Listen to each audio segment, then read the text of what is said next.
Morning students. તો આજે આપણે ઇલેક્ટ્રિકલ મશીનનું પહેલું ચેપ્ટર ડીસી જનરેટર ચાલુ કરશું. તો હવે ડીસી મશીન એટલે ડાયરેક્ટ કરંટ મશીન. એ એક ઇલેક્ટ્રોમિકેનિકલ એનર્જી કન્વર્સેશન ડિવાઇસ છે જે ડીસી જનરેટર તરીકે અને ડીસી મોટર તરીકે વર્ક કરે. હવે ડીસી જનરેટર શું કરશે તો કે મેકેનિકલ એનર્જીનું ઇલેક્ટ્રિકલ એનર્જીમાં કન્વર્ટ કરશે. અને ડીસી મોટર શું કરે તો કે ઇલેક્ટ્રિકલ એનર્જીને મેકેનિકલ એનર્જીમાં કન્વર્ટ કરે. ડીસી જનરેટર શું કરે તો કે મેકેનિકલનું ઇલેક્ટ્રિકલમાં કન્વર્સેશન કરશે અને મોટર છે એ ઇલેક્ટ્રિકલનું મેકેનિકલમાં કન્વર્સેશન કરે. હવે આવે છે કન્સ્ટ્રક્શન ઓફ ડીસી મશીન. તો ડીસી મશીનના મેઇન બે પાર્ટ છે. પેલું સ્ટેટર અને બીજું છે રોટર. હવે સ્ટેટર એટલે સ્ટેશનરી પાર્ટ, જે રોટેટ કરતું નથી, જે ફરતું નથી, એને શું કહેવાય? સ્ટેશનરી પાર્ટ એટલે સ્ટેટર. હવે સ્ટેટરનું મેઇન કામ શું છે તો કે મેગ્નેટિક ફિલ્ડને પ્રોડ્યુસ કરવું, મેગ્નેટિક ફિલ્ડને ઉત્પન્ન કરવું. એવી જ રીતે રોટેટિંગ પાર્ટ એટલે રોટર. તો રોટર શું કરે? મેગ્નેટિક ફિલ્ડને એની અંદર રોટેટ કરશે એટલે ફરાવશે. અને એનું બીજું કામ શું છે કે ઇલેક્ટ્રિકલ એનર્જી અથવા મેકેનિકલ ટોર્કને પ્રોડ્યુસ કરવું. જનરેટરમાં એ શું કરશે? ઇલેક્ટ્રિકલ એનર્જીને ઉત્પન્ન કરશે અને મોટરમાં એ મેકેનિકલ ટોર્કને ઉત્પન્ન કરશે. ડીસી મશીનના મેઇન બે પાર્ટ થયા, સ્ટેટર અને રોટર. સ્ટેટર છે સ્ટેશનરી એટલે ફરતું નથી અને રોટર છે રોટેટિંગ એટલે ફરે છે. સ્ટેટરનું મેઇન કામ મેગ્નેટિક ફિલ્ડને ઉત્પન્ન કરવું છે અને રોટરનું મેઇન કામ શું છે જનરેટરમાં તો કે ઇલેક્ટ્રિક એનર્જીને પ્રોડ્યુસ કરવું અને મોટરમાં મેકેનિકલ ટોર્કને ઉત્પન્ન કરવું. હવે ડીસી મશીન એટલે ડીસી જનરેટરમાં મેઇન પાર્ટ્સ કયા છે? આ આખું ડાયાગ્રામ છે ડીસી મશીનનું. પેલા આવે છે શાફ્ટ, પછી આવે armature conductor, Interpol, commutator, yoke અથવા ફ્રેમ, પોલ શુ અને ફિલ્ડ વાઇન્ડિંગ. આ બધા આપણે એક પછી એક જોવું. આ ક્વેશ્ચન એક્ઝામમાં પૂછે છે કે ડીસી મશીન અથવા ડીસી જનરેટરના મેઇન પાર્ટ્સ સમજાવો. તો આ ફિગર ડ્રો કરવાની પહેલા સરખી વ્યવસ્થિત આ બધા સાઈડમાં નામ લખી અને પછી એક બધા પાર્ટને સમજાતું જવાનું. હવે પેલો પાર્ટ છે યોક, જેને બીજું નામ શું કહી શકાય? ફ્રેમ. તો યોક શું છે? આઉટર બોડી છે મશીનની.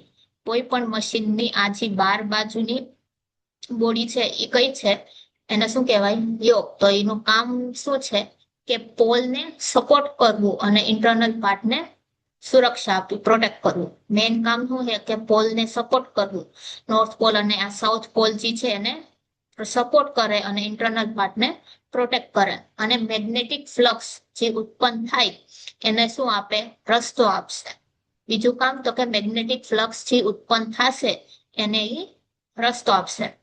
હવે યોક શેનાથી બનેલું હશે તો કાસ્ટ આયરન. નાના મશીન હશે તે કાસ્ટ આયરન નું બન્યું હશે અને મીડિયમ અને લાર્જ મશીન હશે તો કાસ્ટ સ્ટીલ અથવા રોલ્ડ સ્ટીલથી. પછી હે પોલ કોર. તેનું મેઇન ફંક્શન શું છે કે ફિલ્ડ વાઇન્ડિંગને સપોર્ટ આપવું. પછી મેગ્નેટિક ફ્લક્સને યોક થી આર્મેચર સુધી પહોંચાડવાનું. બીજું કામ શું થાય કે મેગ્નેટિક ફ્લક્સને યોક થી આર્મેચર સુધી પહોંચાડવું અને મેગ્નેટિક રિલેક્ટન્સને ઓછું કરવું. પોલનું કોર, એનું પેલું કામ તો કે ફિલ્ડ વાઇન્ડિંગને સપોર્ટ કરવું. બીજું જે મેઇન કામ શું છે તો કે મેગ્નેટિક ફ્લક્સને યોક થી આર્મેચર સુધી પહોંચાડવું અને મેગ્નેટિક રિલક્ટન્સને ઓછું કરવું. શેનાથી બનેલું હશે તો કે કાસ્ટ સ્ટીલ અથવા લેમિનેટેડ સિલિકોન સ્ટીલનું બન્યું હશે. પછી આવે છે પોલ શુ. પોલ શુ નું કામ શું હોય કે મેગ્નેટિક ફ્લક્સ જે આર્મેચરમાં પહોંચ્યું હોય પોલની મદદથી એને ઇક્વલી ડિસ્ટ્રીબ્યુટ કરી દેવું. બધા પોલની અંદર સરખું ડિસ્ટ્રીબ્યુટ કરવું મેગ્નેટિક ફ્લક્સને અને ફિલ્ડ કોઇલને સપોર્ટ કરવું.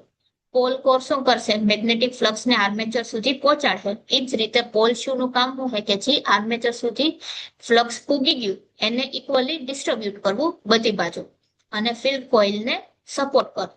હવે કયા મટીરિયલથી બન્યું હશે તો કે લેમિનેટેડ સિલિકોન સ્ટીલથી.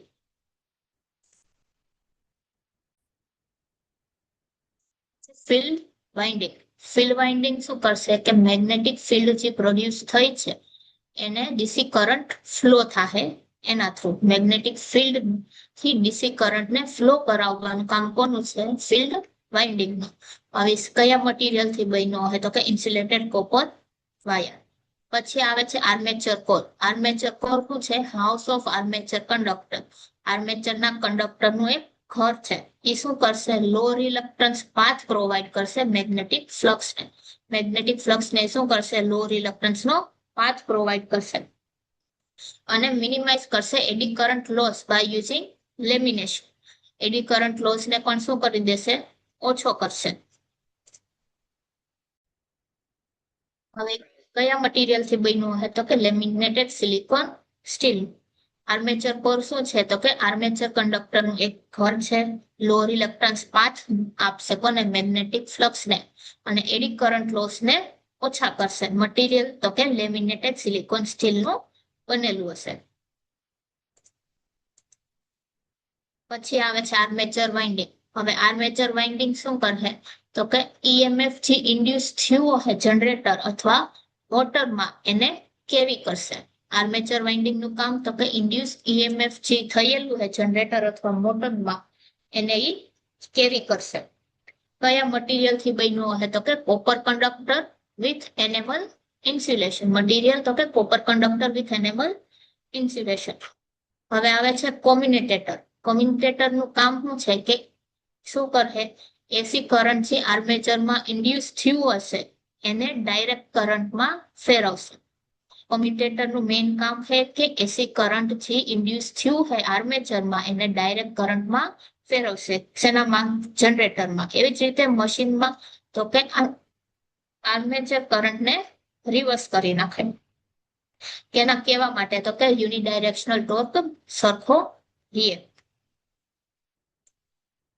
પછી મટીરિયલ તો કે hard drone copper segment with insulated with mica. Material એનાથી કોમ્યુનિટેટર બન્યું હશે તો કે માઇકાનું. પછી આવે છે બ્રશિસ. બ્રશિસ નું મેઇન કામ છે કે કોમ્યુટેટર જે કરંટ કન્વર્ટ કરે એને કલેક્ટ કરવું. બ્રશિસ નું ડીસી જનરેટરમાં કામ શું છે તો કે કરંટને કલેક્ટ કરવું અને મોટરમાં કરંટને સપ્લાય કરવાનું. જનરેટર માટે કરંટને કલેક્ટ કરશે અને મોટર માટે સપ્લાય કરશે. મટીરિયલમાં કાર્બન ગ્રેફાઇટ અને કાર્બન ગ્રેનાઇટ. પછી આવે છે શાફ્ટ. તો શાફ્ટ શું કરશે? આર્મેચર અને કોમ્યુટેટરને સપોર્ટ આપશે અને મેકેનિકલ પાવરને ટ્રાન્સમિટ કરશે. શાફ્ટ નું કામ શું થાય? આર્મેચર અને કોમ્યુટેટરને સપોર્ટ આપવું અને મેકેનિકલ પાવરને ટ્રાન્સમિટ કરવું. બન્યું શેનાથી હશે તો કે માઇલ્ડ સ્ટીલ ઓર એલોય સ્ટીલ. મટીરિયલ કયું યુઝ આવશે? માઇલ્ડ સ્ટીલ ઓર એલોય સ્ટીલ. હવે બેરિંગ. તો બેરિંગ શું કરશે? જે પાર્ટ રોટેટિંગ છે એને સપોર્ટ કરશે અને ફ્રિક્શનને ઓછું કરશે. બેરિંગ નું કામ જે રોટેટિંગ શાફ્ટ છે એને સપોર્ટ કરવું અને ફ્રિક્શનને ઓછું કરવું. મટીરિયલ શેનાથી બન્યું તો કે બોલ બિયરિંગ અથવા લોર બિયરિંગ. હવે એન્ડ કવર છે એ શું કરશે? બિયરિંગને સપોર્ટ આપશે અને ઇન્ટરનલ પાર્ટને પ્રોટેક્ટ કરશે. એન્ડ કવર નું કામ બેરિંગને સપોર્ટ આપવું અને ઇન્ટરનલ પાર્ટને પ્રોટેક્ટ કરવું. મટીરિયલ કયું છે કે કાસ્ટ આયરન અને કાસ્ટ એલ્યુમિનિયમ.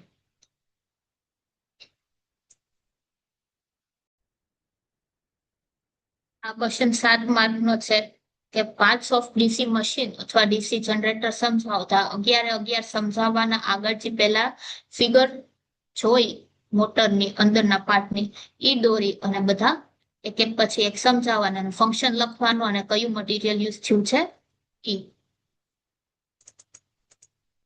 હવે આવે છે એપ્લિકેશન. તો કે ડીસી મોટર શેમાં યુઝ થાય? ક્રેન્સ છે, લિફ્ટ અને એલિવેટર્સ છે, ઇલેક્ટ્રિક ટ્રેક્શન, રોલિંગ મિલ, કન્વેયર અને પ્રિન્ટિંગ મશીનમાં. ડીસી મોટર ઇલેક્ટ્રિક ક્રેન્સમાં યુઝ થાય, લિફ્ટ અને એલિવેટર્સ. ટ્રેક્શન મોટરમાં પછી રોલિંગ મિલ, કન્વેયર અને પ્રિન્ટિંગ મશીન. ત્યાં જ ડીસી જનરેટર તો કે battery charging, electroplating, laboratory power supply, welding અને એક્સાઇટર ફોર અલ્ટરનેટર. આ ક્વેશ્ચન 3 માર્કમાં છે કે એપ્લિકેશન લખો ડીસી મોટર અથવા ડીસી જનરેટરના. તો 6 અથવા 5 તમે લખી શકો. હવે આવે કે principal of operation of DC generator. DC generator છે એનું મેન પ્રિન્સિપલ કયું છે? કયા પ્રિન્સિપલ ઉપર કામ કરે? તો ડીસી જનરેટરનું મેન પ્રિન્સિપલ શું છે કે ગમે ત્યારે કંડક્ટરને આપણે મૂવ કરીએ મેગ્નેટિક ફિલ્ડમાં, જેમ કે આવી રીતે બે મેગ્નેટ રાખેલા છે અને એની વચ્ચે એક કંડક્ટર રાખી દીધો.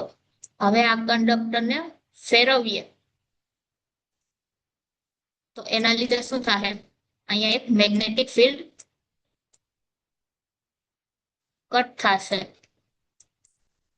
આ મેગ્નેટિક ફિલ્ડ જે કટ થયું એના લીધે શું થાય તો કે ઈએમએફ ઇન્ડ્યુસ થાય. આ પ્રિન્સિપલ ઉપર કોણ કામ કરે છે તો કે ડીસી જનરેટર.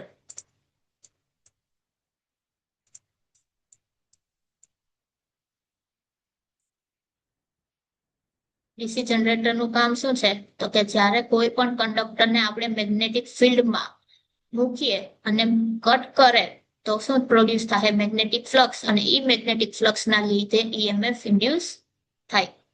હવે જે કઈ ડાયરેક્શનમાં કરંટ ઇન્ડ્યુસ થશે એ આપણે શેનાથી ખબર પડશે તો કે ફ્લેમિંગના રાઈટ હેન્ડ રૂલથી. ઇન્ડ્યુસ કરંટ આપણે ગોતવું હોય કે શેનાથી થયું તો શેનાથી ખબર પડે, ફ્લેમિંગના રાઈટ હેન્ડ રૂલથી.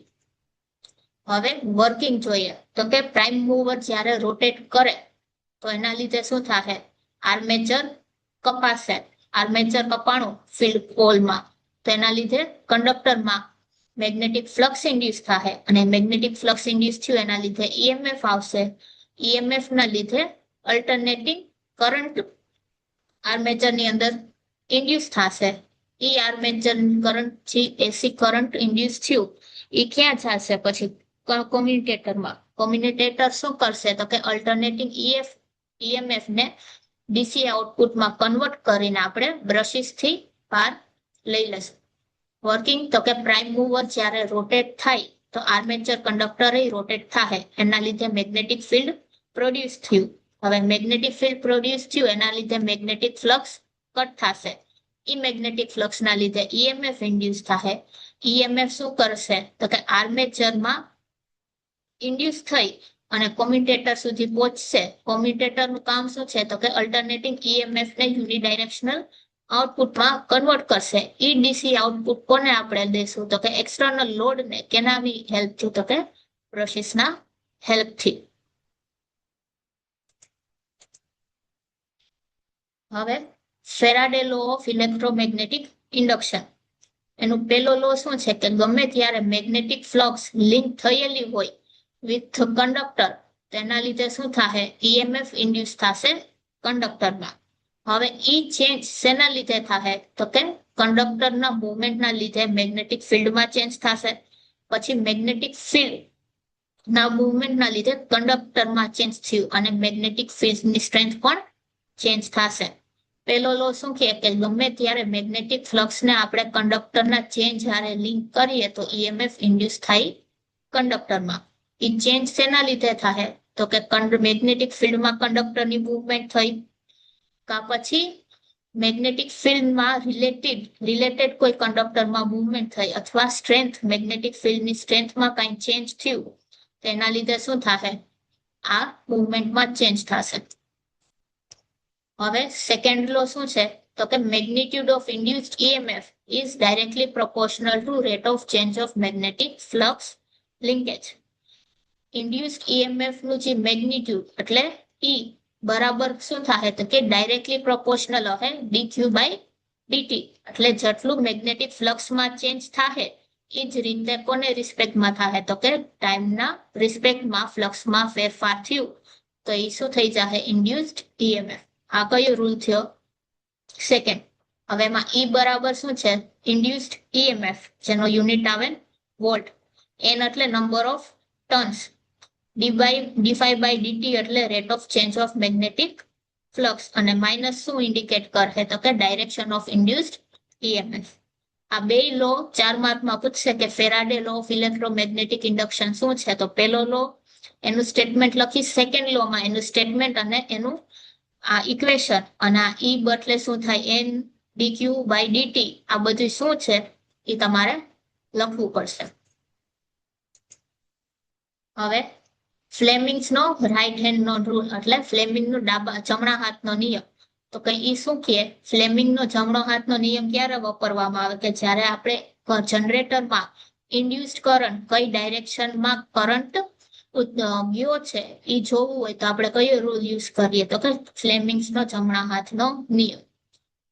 તો એમાં જે અંગૂઠો છે થંબ એ શું દેખાડે કે કઈ મોશનમાં કંડક્ટર છે તો કે નોર્થ બાજુ. પહેલી આંગળી મેગ્નેટિક ફિલ્ડની ડાયરેક્શન બતાવશે કે નોર્થ ટુ સાઉથ છે કે સાઉથ ટુ નોર્થ છે, અને બીજી આંગળી ઇન્ડ્યુસ્ડ કરંટની ડાયરેક્શન બતાવશે.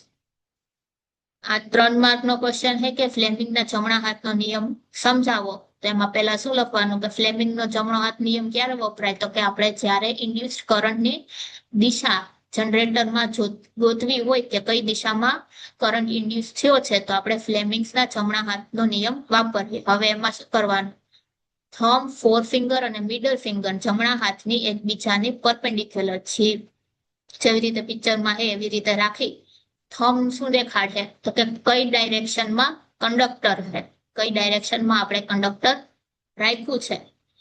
પેલી ફિંગર શું દેખાડે તો કે મેગ્નેટિક ફિલ્ડ કઈ ડાયરેક્શનમાં જાય છે, અને મિડલ ફિંગર એટલે વચ્ચેની ફિંગર શું દેખાડે કે કઈ ડાયરેક્શનમાં કરંટ ઇન્ડ્યુસ થયું છે. આજે આપણે કન્સ્ટ્રક્શન જોયું, ડીસી જનરેટર અને ડીસી મોટર શું કામ કરે છે ઈ, વર્કિંગ પ્રિન્સિપલ અને એનું પ્રિન્સિપલ ઓફ ઓપરેશન, ઇલેક્ટ્રોમેગ્નેટિકના નિયમ અને ફ્લેમિંગનો જમણા હાથનો નિયમ જોયો. આજે અહીંયા સુધી રાખીએ, કાલે આગળ જોશું. Thank you.